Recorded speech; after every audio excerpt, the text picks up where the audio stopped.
오늘 말씀은 고린도전서 8장입니다. 오늘 말씀은 고린도전서 8장입니다.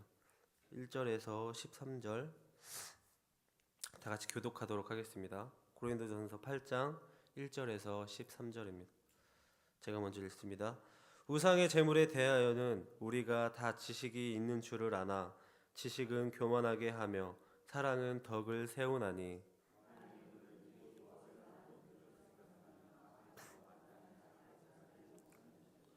또 누구든지 하나님을 사랑하면 그 사람은 하나님도 알아주시느니라. 우상의 제물을 먹는 일에 대해서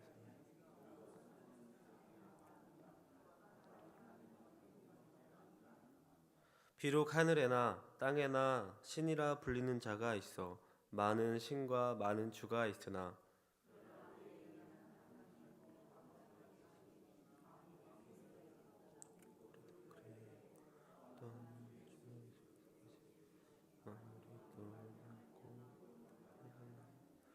그러나 이 지식은 모든 사람에게 있는 것이 아니므로 어떤 이들은 지금까지 우상에 대한 습관이 있어 우상의 제물로 알고 먹는 고로 그들의 양심이 약하여지고 더러워지느니라.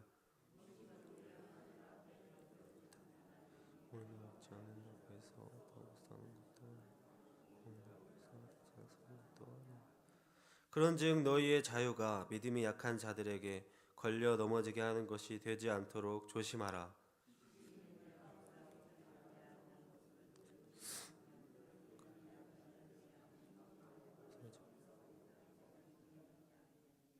그러면 내 지식으로 그 믿음이 약한 자가 멸망하나니 그는 그리스도께서 위하여 죽으신 형제라.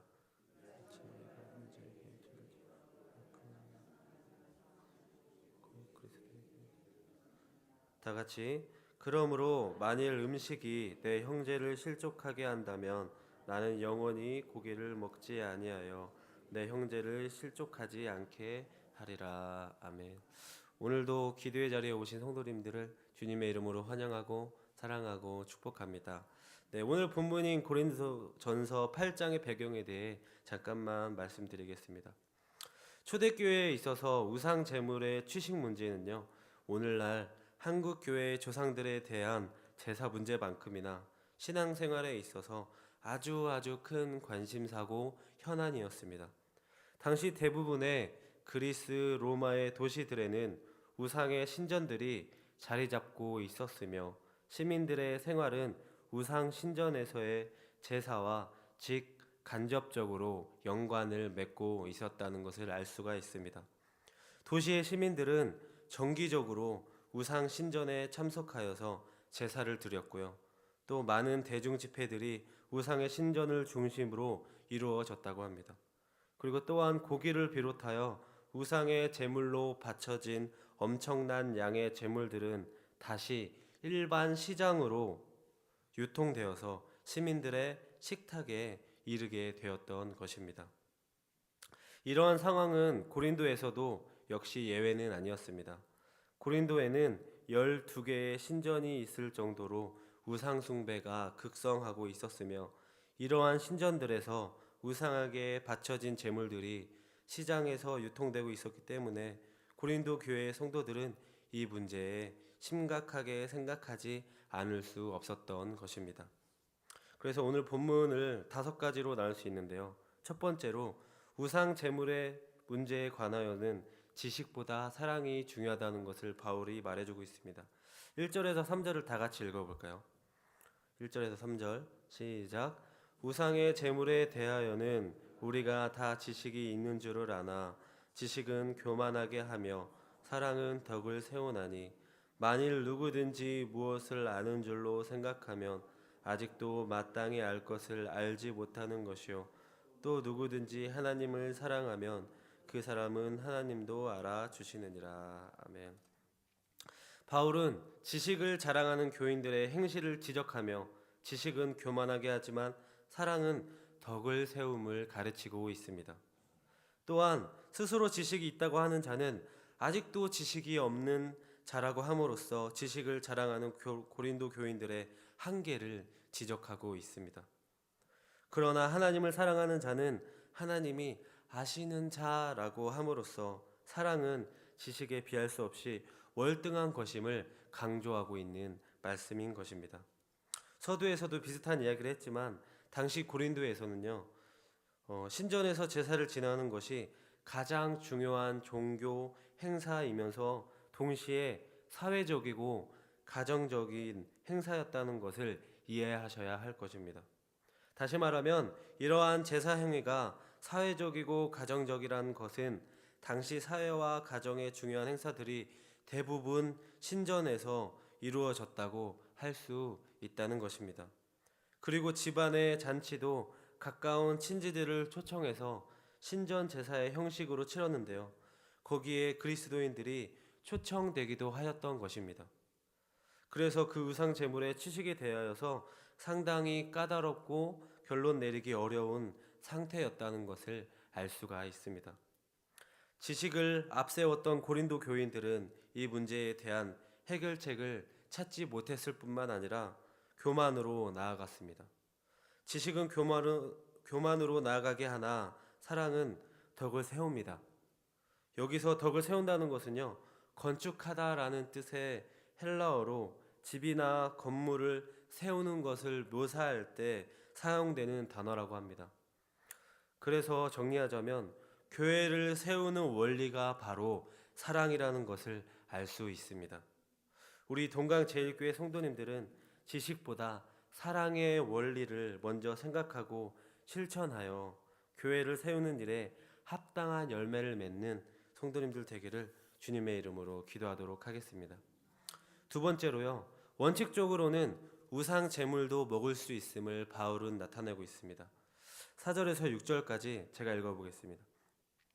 그러므로 우상 제물을 먹는 일에 대하여는 우리가 우상은 세상에 아무것도 아니며 또한 하나님은 한 분밖에 없는 줄 아노라. 비록 하늘에나 땅에나 신이라 불리는 자가 있어 많은 신과 많은 주가 있으나 그러나 우리에게는 한 하나님 곧 아버지가 계시니 만물이 그에게서 났고 우리도 그를 위하여 있고 또한 한 주 예수 그리스도께서 계시니 만물이 그로 말미암고 우리도 그로 말미암아 있느니라. 아멘. 우상은 아무것도 아닌 허상에 불과합니다. 참신은 오직 하나님뿐임을 말해주고 있습니다. 우상의 제물을 먹는 일도 그 자체로는 무슨 커다란 일이 아님을 바울은 간접적으로 말하고 있는 것입니다. 여기서 허상에 불과하다는 것은요, 길가의 어떤 나무 조각이나 새 조각에 불과한 것으로 실제로는 존재하지 않는 완전한 허상이라는 것을 말해주고 있는 것입니다.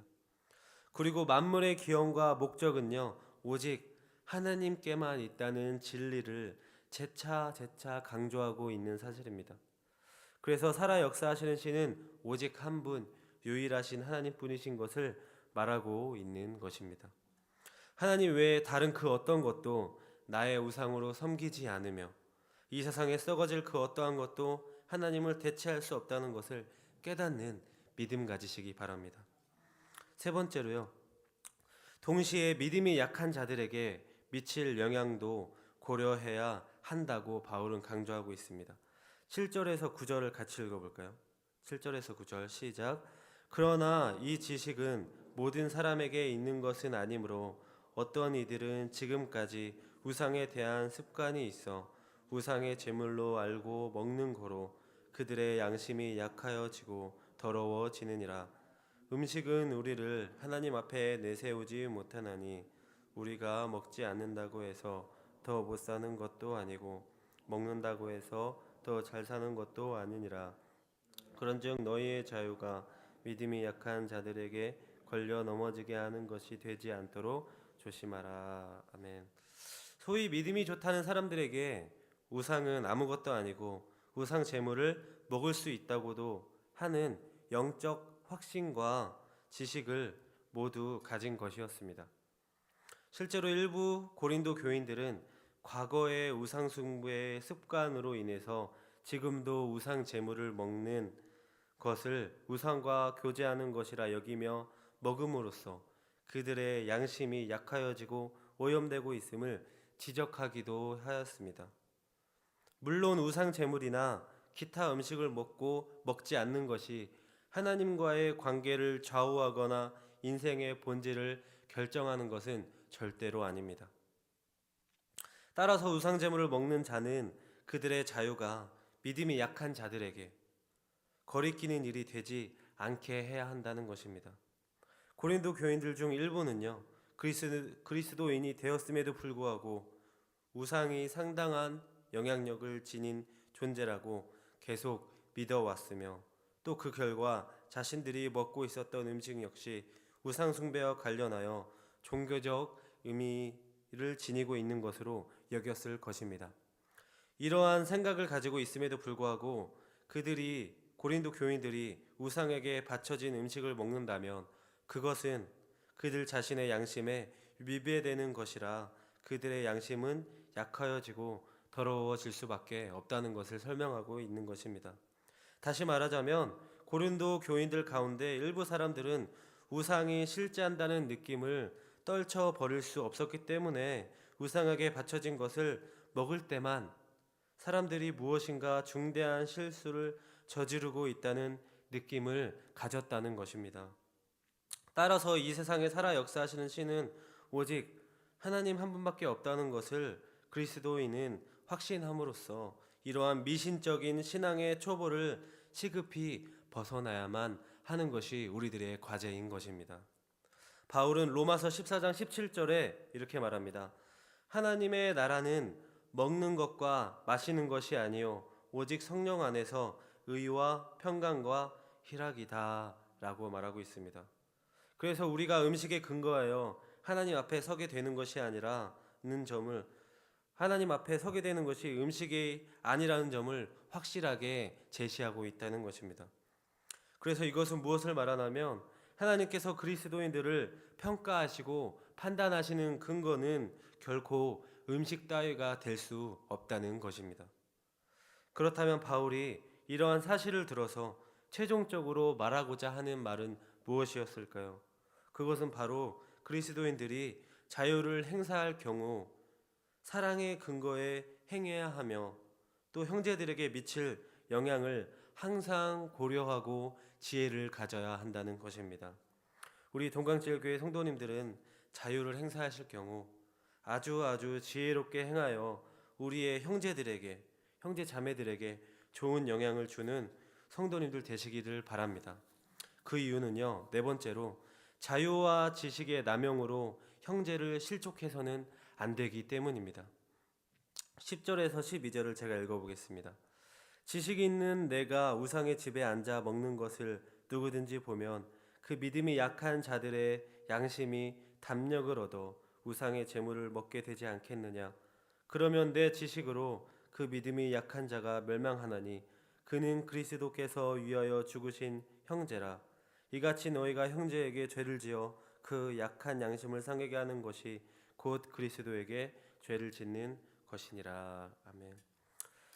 우상 제물에 대한 자유의 지식이 있는 자가 우상 신전에서 제물을 먹는 것을 보면 믿음이 약한 자도 양심에 꺼리낌을 가진 채 담력을 얻어서 우상 제물을 먹게 되지 않겠냐고 반문하는 모습을 바울은 보이게 됩니다. 이 경우 지식이 있는 자의 지식 때문에 약한 자가 오히려 오염되고 있다는 것입니다. 결국 그 지식이 있는 자는 그리스도께서 위하여 죽으신 형제에게 죄를 지은 것이고 궁극적으로는 그리스도께 죄를 짓고 있다는 것입니다. 예수님께서 분명히 마태복음 25장 40절에 이렇게 말씀하고 계셨습니다. 너희가 여기 내 형제 중에 지극히 작은 자 하나에게 한 것이 곧 내게 한 것이니라 고 말씀하신 적이 있듯이 연약한 자에 대한 범죄는 단순히 그 한 삶에 대한 범죄로 끝나는 것이 아니라는 말입니다. 이것은 그리스도에 대한 모욕이며 그리스도의 죽음에 대해 무효 선언과 같다는 것입니다. 다시 말해서 그리스도의 한 지체를 실족해 하는 것은 결국 그리스도에게 말로 다할 수 없는 고통을 안겨주는 것이라는 말이 되기도 합니다. 차라리 그래서 연자 맷돌을 목에 달고 물에 빠져 죽는 것이 낫다라는 말이 나온 것이 바로 이 말씀 때문이 아닌가 생각이 됩니다. 그래서 혹시 주변에 나의 사랑 없는 지식으로 인하여서 실족하게 한 그런 주님의 형제들이 혹시 있으십니까? 그것이 가족이든 이웃이든 그 누군가든 있으시다면 속히 회개하시기 바랍니다. 예수님께서 성도님들에게 그 죄를 물으실까 두렵기 때문입니다. 다섯 번째로 형제를 위해 자신의 자유를 포기하는 바울 자신의 각오를 밝히고 있다는 것입니다. 13절을 같이 읽어보겠습니다. 시작.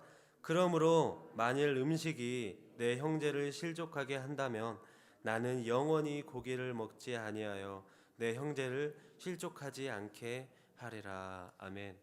우리 동강교회 성도님들도 이러한 각오를 꼭 가지시기 바랍니다. 그래서 여기서 주목해야 할 것은요, 바울이 우상 제물을 먹지 않겠다고만 말하고 있는 것이 아니라 아예 고기 자체를 먹지 않겠다고 언급한 점입니다. 연약한 형제로 하여금 죄라고 여겨지는 행동을 하기보다는 아예 고기를 먹지 않는 채식주의자가 되고 말겠다는 그런 각오라는 것입니다. 우리 성도님들도 이러한 확고한 각오를 다짐하고 다시는 나의 사랑 없는 지식으로 인하여서 우리의 형제들을 실족해 하는 일이 없게 되기를 주님의 이름으로 간절히 기도합니다. 말씀을 맺겠습니다. 오늘날의 많은 교회 분쟁들 역시 지식이 없다기보다는 사랑이 없기 때문에 발생하는 것을 흔히 볼 수 있습니다. 물론 복음의 진리를 사수하기 위해서라면 교회는 어떠한 양보도 타협도 있어서는 안 될 것입니다. 그러나 당시의 우상 제물의 취식 문제처럼 복음의 본질과는 상관없는 부채적 문제에 대해 지나치게 옳고 그름을 따지는 태도는 오히려 문제를 복잡하게 하고 확대시킬 뿐인 것을 기억하시기 바랍니다. 지식보다 사랑을 앞세우고 개인의 자유 행사보다 교회의 덕을 먼저 생각하고 더 나아가 하나님의 영광을 구하는 자세를 가질 때 교회 내 문제의 대부분은 아름답게 해결될 줄 믿습니다. 사랑을 관계한 지식은 간과한 지식은 문제와 상처만을 일으킬 뿐입니다. 그러므로 신앙이 성숙한 자는 연약한 자들의 양심을 항상 고려하여서 스스로의 행동을 조절하시기 바라겠습니다.